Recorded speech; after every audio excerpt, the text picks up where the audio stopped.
Welcome. तो आज का हमारा टॉपिक होगा ट्रांसफार्मर।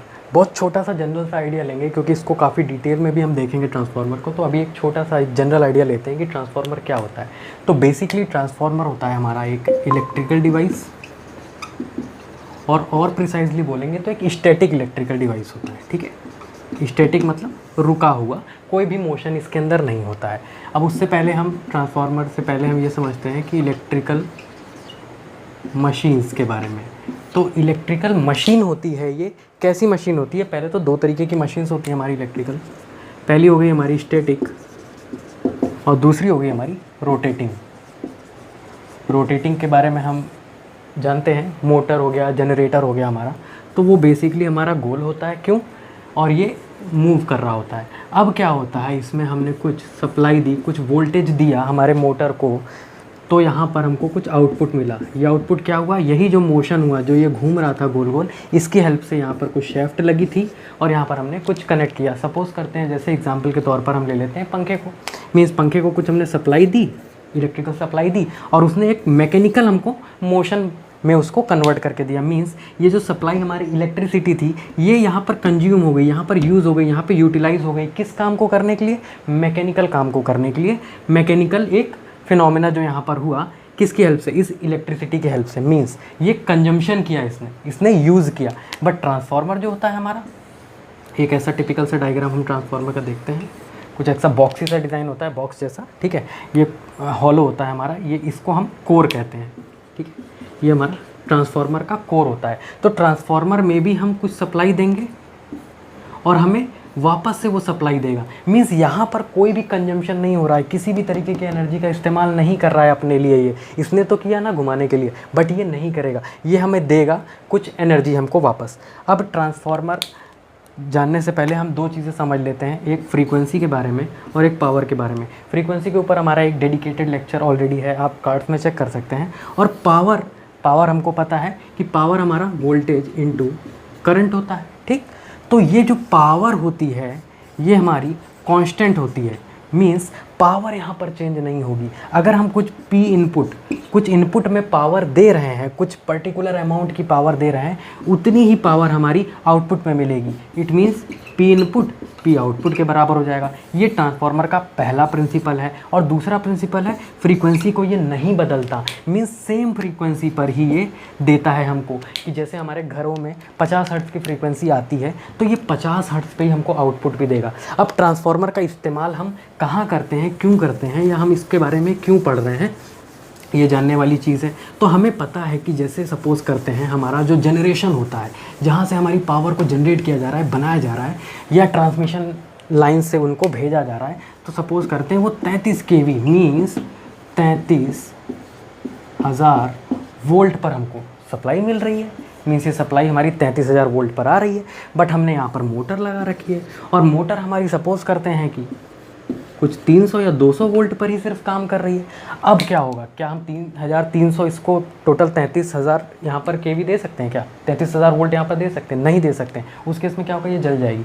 तो इसकी रेटिंग जो 300 है, तो ये जो 33,000 है, इसको 300 में बदलने का काम हमारे ट्रांसफार्मर का होगा। अब ट्रांसफार्मर कैसे बदलेगा, उसके लिए हमको 4 चीज़ों के बारे में जानना पड़ेगा। वो क्या है 4 चीज़ें? पहले तो हम ट्रांसफार्मर का डायग्राम बनाते हैं और उसके बाद समझते हैं कि ट्रांसफार्मर ने कैसे वोल्टेज को हमारे कम या ज़्यादा किया। कैसे?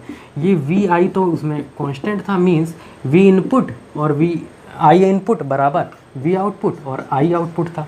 मीन्स जो हमारा पावर थी इनपुट साइड पर, वही पावर हमको आउटपुट साइड पर मिल रही थी। मतलब कि या तो हमारा ये बदल करके ये हो जाएगा, या ये बदल करके हमारा ये हो जाएगा, और दोनों चीज़ें एक साथ बदलेंगी। क्यों? इसको बराबर करने के लिए। तो एग्जांपल के तौर पर समझते हैं कि पावर मान लीजिए 100 वाट थी, तो इधर भी हमको 100 वाट ही मिलेगी ना। तो अगर वोल्टेज यहाँ पर मान लीजिए 10 वोल्ट लेकर के चल रहे थे, तो करंट भी हमको यहाँ पर 10 एम्पियर की लेकर के चलनी पड़ेगी। तो ये 100 तो हो गया। अब इधर हम मान करके चलते हैं कि 10 से हमको सिर्फ 5 ही वोल्ट चाहिए, तो 100 करने के लिए क्या होगा? गुणे 20। अब ये 100 हो जाएगा, मतलब बराबर 100 के हो गया। अब यहाँ पर P इनपुट और P output means input power और आउटपुट पावर दोनों ही हमारी बराबर हो जाएगी। ठीक, तो ये कैसे हुई हमारी? यहाँ पर वोल्टेज जो था ये कम हो गया है। कितना? आधा हो गया है। मीन्स 10 से 5 हो गया है। तो करंट यहाँ पर हम देख रहे हैं, करंट बढ़ गई। मतलब कि पावर को बराबर रखने के लिए अगर वोल्टेज बढ़ेगा तो करंट यहाँ पर हमारी यहाँ वोल्टेज अगर हमारा बढ़ गया आउटपुट साइड पर तो करंट हमारी घट जाएगी, या अगर हमारा वोल्टेज घट गया तो करंट हमारी बढ़ जाएगी। ठीक है, इसके कंपैरिजन में, मतलब अगर इससे कंपेयर करेंगे आउटपुट को। ठीक, तो ये हमारा सिंपल सा ऑपरेशन हो गया। अब ट्रांसफार्मर हमको पता तो चल गया कि हाँ ठीक है, पावर को कांस्टेंट रखता है और वोल्टेज और करंट को बढ़ाता है या घटाता है। यही होता है हमारा ट्रांसफार्मर एक्शन, यानी कि ट्रांसफार्मर का यही काम होता है। अब ट्रांसफार्मर की डायग्राम से हम समझते हैं कि ये काम कैसे करता है ट्रांसफार्मर। तो ये हमारा ट्रांसफर हो गया, मान लीजिए यहाँ से हमने इसको कुछ सप्लाई दे दी। ठीक, ये सप्लाई सपोज करते हैं हम 11,000 वोल्ट की थी, इट मीन्स 11 kV की थी, और इधर हमको चाहिए 11 वोल्ट की मान लीजिए। ठीक, या 110 वोल्ट की सप्लाई हमको सिर्फ चाहिए। तो हम क्या करते हैं, इस तार को लेते हैं जो कि हमको इनपुट साइड से मिल रहा है, जो 11,000 की साइड से मिल रहा है, और इसको हम लपेटना शुरू कर देते हैं इसके ऊपर। अब लपेट दिया, इधर भी यही काम करते हैं हम। ठीक, यहाँ काम ये काम हमने यहाँ पर भी कर दिया, मतलब हमने लपेट दिया तार। अब लपेटने से क्या होगा, सबसे पहले देखिए हमने यहाँ पर वोल्टेज दिया, कुछ वोल्टेज हम देते हैं तो हमने ओम्स लॉ में पढ़ा है कि एक करंट बहना स्टार्ट हो जाती है। अब यहाँ से कुछ करंट बहने लग गई, ये कुछ वोल्टेज दिया V1, तो यहाँ से करंट हमको I1 कुछ मिली। अब ये करंट जब बहने लग गई इसमें, तो हम इसमें एक MMF सेट हुआ। MMF क्या होता है, इसको कहते हैं मैग्नेटो मोटिव फोर्स। ठीक, तो ये जो MMF होता है ये कुछ नहीं, एक तरीके का फोर्स होता है। कैसा फोर्स होता है, हमने देखा होगा कि हमने मैग्नेट्स देखे होंगे। ठीक, मैग्नेट्स देखे होंगे, तो मैग्नेट्स का काम क्या होता है, दो पोल होते हैं इसमें और कुछ फ्लक्स लाइंस, मतलब कुछ यहाँ से कुछ ऐसे फ्लक्स लाइन जा करके मिलती हैं। अब इसमें क्या करते हैं, इसके संपर्क में यहाँ पर जैसे ही हम कोई कील या आयरन का कोई चीज़ लाते हैं तो ये इसमें आकर के चिपक जाता है, मीन्स अट्रैक्ट हो जाता है इससे। किससे अट्रैक्ट होता है, यही जो फील्ड लाइंस मिल रही हैं, ये कुछ लाइंस हमको देखने को तो नहीं मिलती हैं, ये इमेजिनरी लाइंस होती हैं, बट ये मैग्नेट के आसपास होती हैं। सेम चीज़ यहाँ पर होती है, जब हमने तार लपेट दिया इस आयरन के टुकड़े पर तो ये हमारा एक इलेक्ट्रोमैग्नेट बन गया। मीन्स यहाँ पर इलेक्ट्रिकल एनर्जी थी, यहाँ पर वो मैग्नेटिक हो गई और यहाँ पर वापस हमको इलेक्ट्रिकल मिल गई। ये तीनों फंडा हमारे ट्रांसफार्मर के अंदर चलने लगे। अब ये मैग्नेटिक वाला पोर्शन समझते हैं, हमने इलेक्ट्रिकल एनर्जी दे दी, यहाँ से 11,000 वोल्ट दिया, यहाँ पर जैसे हमने इसको लपेटा था इसमें मैग्नेट बनने लग गया। मीन्स इसमें से कुछ ऐसे, जैसे यहाँ पर मैग्नेट थी तो ये फ्लक्स लाइन हमको मिलने लगी। मीन्स ये किसकी मदद से मिली है फ्लक्स लाइन, यही मैग्नेटोमोटिव फोर्स, यही MMF की वजह से, यही फोर्स की वजह से, जो कि यहाँ पर हमें मैग्नेट बनाने का काम कर रहा था, मैग्नेट के अंदर से निकल रहा था, वो मैग्नेट का फोर्स यहाँ पर हमको देखने को मिल गया। अब इस MMF से कुछ हमको फ्लक्स मिला, इसको हम फ्लक्स कहते हैं। फ्लक्स मीन्स कोई भी ऐसा हमारा मैग्नेटिक पाथ जो वाला हम देख रहे हैं, किसी पर्टिकुलर आयरन के टुकड़े से अगर पास हो रहा है तो उस पास होने वाले लाइंस को ही हम फ्लक्स कहते हैं, फ्लक्स लाइंस कहते हैं। अब ये फ्लक्स लाइंस ऐसे हमको मिलने लग गई। अब फ्लक्स लाइन जब हमको ऐसे मिलने लग गई तो ये फ्लक्स लाइन कुछ एक ऐसी दिशा में, एक इस तरीके की डायरेक्शन में चली, मतलब ऐसे ऐसे ऐसे ऐसे।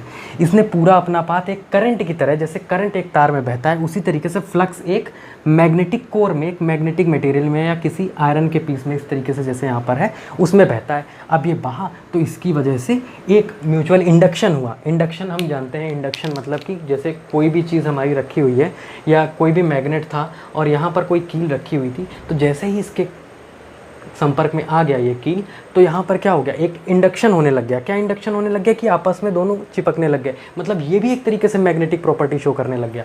तो वही चीज़ होती है यहाँ पर, इंडक्शन होता है, इलेक्ट्रोमैग्नेटिक इंडक्शन, जिसकी वजह से यहाँ पर हमें कुछ वोल्टेज मिल जाता है। ठीक, इंडक्शन हुआ, फिर यहाँ पे कुछ करंट फ्लो हुई जो कि हम I2 कहते हैं, और यहाँ पर हमको कुछ वोल्टेज मिल गया क्योंकि करंट बह रही थी तो V2 वोल्टेज मिल गया। तो ये बेसिक सा हमारा ट्रांसफार्मर का एक्शन था। अब हम यहाँ पर समझ जाते हैं कि V1 I1 जो हमने दिया था वो किस में बदल चुका है, V2 इंटू I2 में बदल चुका है। ठीक, अब क्या होता है, जैसे यहाँ पर 11,000 वोल्ट हमने दिया था और हमें 110 वोल्ट मिला था, मतलब कि हमने ज़्यादा दिया था और वोल्टेज, और यहाँ पर हमको कम वोल्टेज मिला था। इस तरीके के ट्रांसफार्मर को कहते हैं हम स्टेप डाउन ट्रांसफार्मर। ठीक, क्यों डाउन ट्रांसफार्मर कहते हैं, स्टेप डाउन ट्रांसफार्मर क्यों कहते हैं, क्योंकि यहाँ पर वोल्टेज की वैल्यू जितनी हम दे रहे थे और हमको जितनी चाहिए थी, वो चाहिए जो वैल्यू थी, ये वाली वैल्यू कम वैल्यू है किससे, इस वाले वोल्टेज से, इसलिए स्टेप डाउन हो गया। इसी का उल्टा कर देंगे कि हमने अगर 110 वोल्ट दिया है और हमें 11,000 वोल्ट मिल रहा है, तो उस केस में ये स्टेप अप ट्रांसफार्मर हो जाएगा, स्टेप अप करेगा ये वोल्टेज को। ठीक, स्टेप अप करेगा, तो स्टेप अप जब कर रहा होगा तो इट मीन्स ये करंट को घटा रहा है, और स्टेप डाउन ट्रांसफार्मर जो है वो हमारा करंट को बढ़ा रहा है। तो इस तरीके से हमारा ट्रांसफार्मर हो गया। इसकी हेल्प से हम वोल्टेज को घटाते हैं या बढ़ाते हैं। अब ये ट्रांसफार्मर का यूज़ कई कई एप्लीकेशंस में होता है हमारा, कुछ सर्किट्स में होता है, जैसे हमारा मोबाइल के चार्जर्स होते हैं, उसमें क्या है, हमको क्या मिल रहा है, 230 वोल्ट की सप्लाई मिल रही है, बट 5 वोल्ट पे ऑपरेट कर रहा है मोबाइल का चार्जर, तो वो क्या होता है, और एक तो डीसी में वो ऑपरेट कर रहा होता है। तो वो जो एसी वाला है उसको उसने पहले तो घटाया ट्रांसफार्मर की हेल्प से, जब वो घट गया उसके बाद उसको डीसी में बदला, तो ये एक एक्शन हो गया। स्टेबलाइज़र में भी हम ट्रांसफार्मर का यूज़ करते हैं, वेल्डिंग में भी यूज़ करते हैं, तो डिफरेंट डिफरेंट जगहों पर हमारे ट्रांसफार्मर का यूज़ होता है। आई होप आपको समझ में आएगा। Thank you so much.